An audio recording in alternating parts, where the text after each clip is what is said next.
Hi everyone, I am wonderfully excited to bring you this video. This is a brand I have never done a review for. I've never even used any products from this brand, I don't believe. But with this holiday 2019 collection that they have released, the imagery that is so captivating and absolutely gorgeous, I am just very, very excited and happy to have this collection for you to be able to show you. So the brand is Melt Cosmetics. This is their holiday 2019 Amor Eterno collection. It will officially be released November 29th online and in stores. You should be able to purchase it through Sephora and Melt Cosmetics. So if this looks at all interesting to you, make sure you stay tuned. We're going to do real-time swatches of both eyeshadow palettes as well as the highlighter, and I'll give you my first impressions of the formula and the colors. So make sure you're subscribed to the channel by hitting that red subscribe button. Follow Allura Beauty on Instagram, and of course make sure you check out the latest video, which was for Becca's Summer 2019 collection, which is very, very pretty, lovely, something that I think will probably be overlooked by a lot of people, but that I was very impressed by. So I'll link that in the upper right hand corner for you to see. I am choosing winners for the Urban Decay On The Go palettes, and the way we will inform the winners is to reply to their comments and have you email us, so please make sure you are stay tuned, check your comments within the next week or so. All right, let's get looking at Melt Cosmetics' upcoming Holiday 2019 collection. So the description for this collection says that it is inspired by traditional artisanal Mexican elements. This opulent collection includes products that honor both life and death, every piece down to the intricate papel picado inspired packaging, sarape print, custom breathtaking art, and heartfelt rainbow of colors was carefully crafted to represent the multifaceted beauty of our Mexican culture. In addition to the eyeshadow palette and highlighter we'll look at in this video, the collection includes 4 gel liners, 3 liquid lipsticks, and some brushes. But the things that captivated me most were the eyeshadow palettes and the highlighters, so that's what I'm going to show you in this video. So let's start first with the eyeshadow palettes. There are 2 of them. They retail for $58 each. They each contain 10 eyeshadows, and as you can see, they represent the colors that reflect life versus death. So one is the Vita palette and one is the Muerte palette. And interestingly enough, because these are magnetized, they actually kind of stick together when you put them together, which of course is fitting since the palettes each have half of a skull on them, and when they're put side by side make a full skull. And like I said, they each are magnetized, so they close with a magnetic closure, and they contain full-length mirrors on the inside. This packaging is just absolutely stunning. If you have not gone on Melt's Instagram, they just have, I don't even know, stunning and gorgeous are not descriptive enough words to describe the artistry and the photography for the promotional images that they created for this collection. Here's just an example of a couple of the models that they had using the eyeshadow palettes to create their looks. So it's just image after image like this. So if that's something that interests you, I'd encourage you to take a look at their Instagram page. So anyway, here is the Vita palette up close in terms of the artistry that's on the palette. And here's the Muerte palette up close. You can see darker colors. So let's actually start with the Muerte palette to swatch, because I'm a little concerned that the really bright shades in the Vita palette might stain. The Muerte palette is described this way: intense burgundies, plums, velvety greens, and dazzling blues inspired by the night sky after a long, cheerful fiesta, commemorates loved ones that have passed. So here are the shades up close. The names of each shade are imprinted below the corresponding pan, which is nice. I will swatch these left to right, and of course, as I always do with an eyeshadow brush, over a layer of eyeshadow primer. So shade number 1 is Angelito, described as a luminous celestial blue. This to me is more like an aqua green.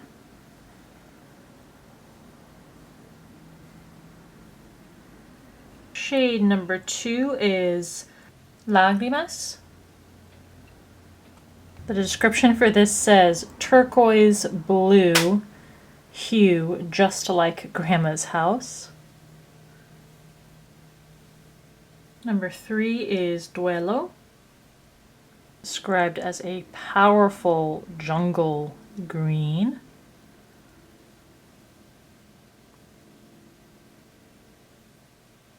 Shade number 5, Pantheon, described as a deep jet gray. Looks black in the pan, but when you put it on you can see why it's a deep gray as opposed to black. Shade 5, Noche Eterna. This is a midnight blue. Shade 6 is Katrina. This is an imperial blue with turquoise shimmer.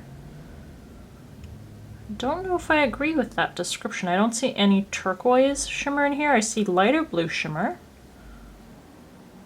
7 is Valerio. You describe this as a plum. It's a very, very deep maroon. Number 8, Sangre, described as a dark cherry. Shade 9, Corazón, described as a sensual pomegranate. Love that description. Beautiful color. And 10 is Calaca. Is that how you pronounce it? Described as a glistening sugar bone.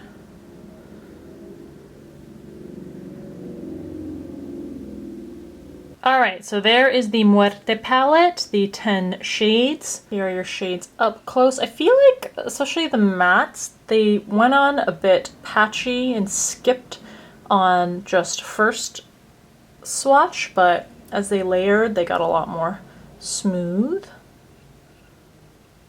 These shimmering shades are a little bit crumbly. Let's go ahead and add some layers to these and see how they go. I think this middle blue one is perfect on its own. Let's go back in with Angelito. Oh, super pretty. Ooh, so pretty. Lágrimas. Layer that up too. Let's also do Duelo.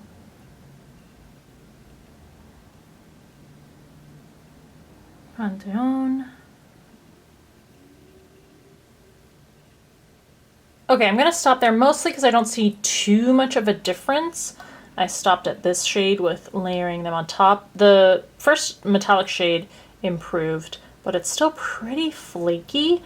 Same with the last metallic shade. But in terms of adjusting the patchiness, maybe it improved a little bit, but I don't think significantly. Let's try these metallic shades on the end with different methods. First, I'm applying this with a dampened brush. Don't know if I love that. Last shade. See, even there's these large flakes just coming off of the pan there. Again, applied with a dampened brush. Yeah, these don't really perform too well. Dampened brushes. Why don't we try finger swatches? Yeah, this is probably the best way, so you can smooth out those flaky bits, really press them into the skin. Not get so much fallout. Get a smoother texture. They are very soft, but especially this pale gold shade is, even with a finger application, the texture is just, it doesn't look smooth. On the surface there, hopefully you can see the difference between the green and the gold shade. Minor, but notable. And next we'll do the Vita palette. The description for this one says, eyeshadow palette honors life with rich tones of marigolds, fiery reds, and warm neutrals, inspired by music and traditional food. And here is the palette our shades up close. Once again, let's be swatching these left to right, an eyeshadow brush over eyeshadow primer, and the shade names are under the corresponding pans. So first up is the shade Sarape, I think that's how you pronounce it. Described as a green salsa with sensational gold glitter. This one was a little bit stiff in the pan. I was trying to pick it up with the brush. Still actually applies pretty well, but I'm gonna go ahead and do the second layer now. Just build that up. Builds up beautifully. Shade 2 is Papel Picado. I'm trying to pronounce these as best I can. Described as a lime popsicle color. Ooh, that one goes on so smoothly. Shade 3 is Amor Eterno. Described as a dazzling yellow-green. This is pretty much straightforward sunshine yellow. Shade 4, Agua Ardiente, described as an agave nectar with an olive undertone.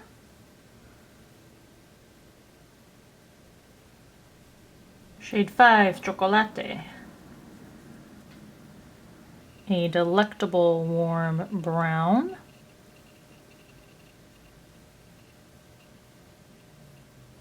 Very intensely pigmented.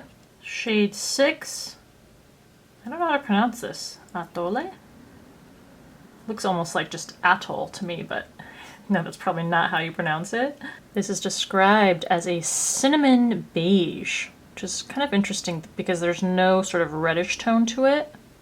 Shade 7 is Sol, described as a brilliant sunflower. Really pretty color, very unique color. I feel like we don't see this very often.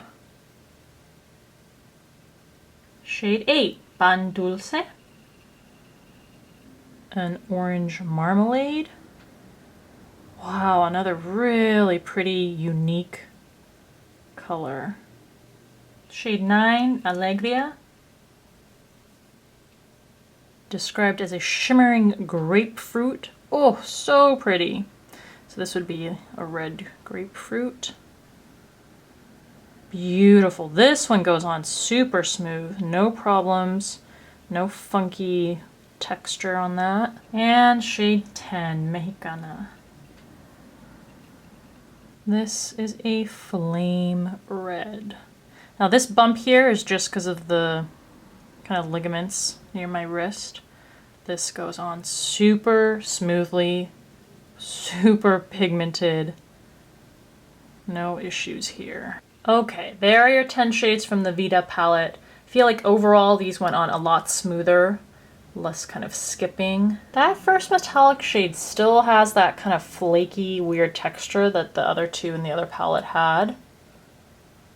Maybe just a little bit of patchiness, but you also have to remember that a lot of these matte shades are going to be used with a fluffy brush and blended into the crease. Not all the time, but a lot of the time, so it's maybe a moot point in terms of the slight patchiness sometimes.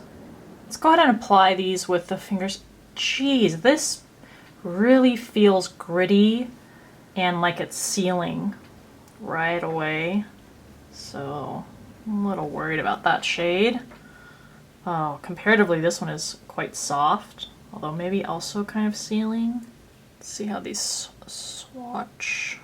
So beautiful. Definitely a shade you probably want to apply with your finger. This one, I think a brush is probably even better. Look at that. Wow. And you get rid of most of that texture on that green one. And then we have the thing that I am even more excited about, most excited about in the collection. This is the Digital Dust Highlight. It retails for $39. The box packaging is very cool with basically this cutout of the roses and skulls. The packaging for the highlight itself is nothing intriguing. It does come with a magnetic closure and a mirror inside, but of course it is this embossed skull and roses design that is absolutely stunning. Even when looking in the pan, you can see the duochrome shift between the gold and the pink. And this shade is called Illuminación. So I'm using a highlighting type of brush to swatch this with. The shade is described as an iridescent pink opal. This consists mostly of just the shimmer particles as opposed to a base that has a color and then shimmer added. I'm gonna go ahead and build that up with a second layer. And I can see shimmer in shades of pink and kind of like a warmer gold. It is very pretty. And I think that is plenty strong for a realistic highlight on the cheeks. And you can see on the skin the shift from gold to pink. For camera's sake, I'll add a third layer, although I really don't think you'll be doing that in real life.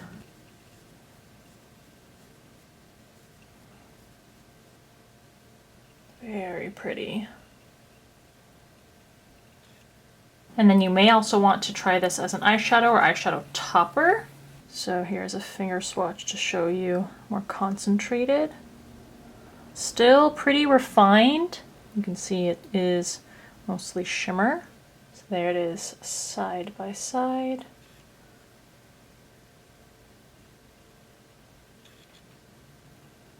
Okay, so there is the collection from Melt Cosmetics. And I have to keep myself objective and be very honest. I don't think that the quality of these products quite live up to the hype, the promotional imagery, or the price points. I do not think that any of these items are poor in quality at all, or even mediocre in quality. I think they are good.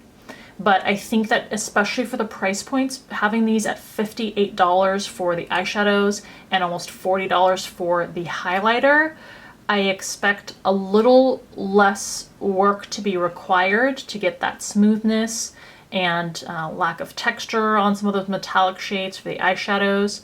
And the highlighter, although it is absolutely beautiful, I guess it just didn't have quite the oomph that I thought it would. But I do also want to give a caveat that I am going to test these on the eyes, actually put them to practical use on the face. I'll probably do a video where I show you them in use. Might even include that in this video if I can do it soon, so that I can give you an idea of whether I see any of the same problems or fewer problems when they are actually used. Usually I give you those kinds of updates in the monthly videos, but since the monthly video for this past month just went up, I'll try to give you a sooner update than that. And I'm jumping in a couple days later and just updating you with the following footage. I have done several looks using both palettes. I also did a little bit of testing and wear on the highlighter. And I think that in testing it, the patchiness does stay there. Hopefully you can see, especially with the matte shades, trying to blend them through the crease. What I've noticed is that the shades in this collection have very good color and pigmentation, but there is not the same effortlessness through blending and application as I would expect from other $58 palettes that are out there. So you do have to do a lot more buffing and layering in order to get a smooth layer of color. They are still beautiful colors and quite unique, but when it comes to actual use and application, the formula I don't think is on par with things that are as expensive as you see with these palettes. So again, at the end of the day, one of the most absolutely gorgeous collections in terms of design and artwork, not the most mind-blowing quality that I've seen in a collection overall though. even though these are good products. So let me know in the comment section below what your thoughts are. I hope this video was helpful to you and that you liked it. If you did, please give it a thumbs up. As always, thank you for taking the time to watch, and I'll see you in the next video.